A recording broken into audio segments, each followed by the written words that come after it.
मी शिवानी लकडे, Pune prime news मध्ये आपलं स्वागत। अंधाराचा फायदा घेत 25 सप्टेंबरला एका अज्ञात व्यक्तीनं शिरूर तालुक्यातल्या निमगाव म्हाळुंगी इथल्या माळे माळाच्या हद्दीत असणाऱ्या ओढ्याच्या पाण्यामध्ये केमिकल सोडून पाणी दूषित करून निसर्गाला हानी पोहोचवली आहे। ही संपूर्ण घटना गुरुवारी 26 सप्टेंबरला नागरिकांच्या निदर्शनास आली। ओढ्यात केमिकल सोडल्यानं ओढ्यातील पाणी दूषित झाले।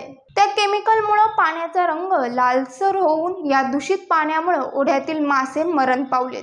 त्यामुळे परिसरातील नागरिकांमध्ये भीतीचं वातावरण निर्माण झालंय। नागरिकांच्या आणि प्राण्यांच्या जीवाला धोका निर्माण होण्याची शक्यता नाकारता येत नसून केमिकल युक्त पाण्यामुळे वेगवेगळे आजार उद्भवण्याची शक्यता आहे।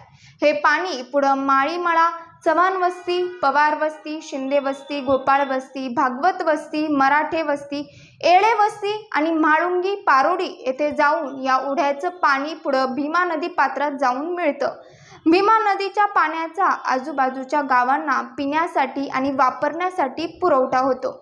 या घटनेचं गांभीर्य लक्षात घेऊन निमगाव म्हाळुंगी गावचे सरपंच बापूसाहेब काळे यांनी त्वरित या सर्व प्रकरणाची दखल घेतली। बापूसाहेब काळे यांनी गुरुवारी पुण्यातल्या महाराष्ट्र प्रदूषण नियंत्रण मंडळ कार्यालयात जाऊन अधिकाऱ्याची भेट घेऊन प्रदूषित पाण्याबद्दल ग्रामपंचायत तर्फे निवेदन दिले। ओढ्यात येणाऱ्या केमिकल युक्त प्रदूषित पाण्याची त्वरित व्यवस्था करावी असं निवेदन देण्यात आले।